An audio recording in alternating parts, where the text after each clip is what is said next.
Здравствуйте, дорогие друзья, дорогие коллеги. Я Бахтиер Шохев, народный целитель Таджикистана. Я занимаюсь мануальной терапией, массажем, лечим и оздоравливаем позвоночники. Сегодня хочу рассказать вам и донести до каждого целителя, до каждого врача. При своей практике я заметил, от чего появляется коксартроз и артроз коленных суставов. При своей практике я видел, когда в поясничном отделе именно в L5 и S1 появляются остеофиты, они давят на нервные корешки.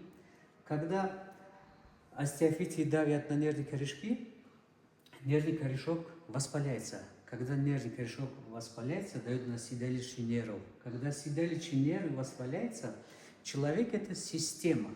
Тоже организм человека – это система. Когда воспаляется седалищный нерв, автоматически не передается сигнальная жидкость в коленных суставах, и без жидкости остается тазобедренные суставы.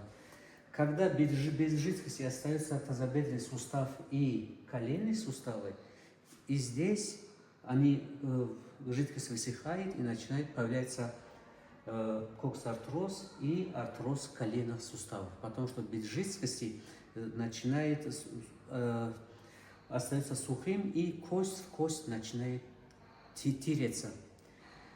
Именно когда появляется коксартроз или коленный сустав, артроз коленных суставов, любой врач, мануалист, любой народный целитель должен обращать внимание на поясничный отдел, именно на L5 и S1. Отсюда и начало появления коксартроза и артроза.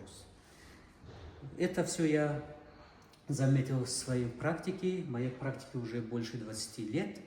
И хочу тоже передать другим, чтобы тоже знали, что все, что происходит с коксартрозом и артроз коленных суставов, это причина в поясничном отделе. Когда мы восстанавливаем поясничный отдел, освобождаем нервные корешки, до коксартроза и до коленного артроза болезнь не доходит.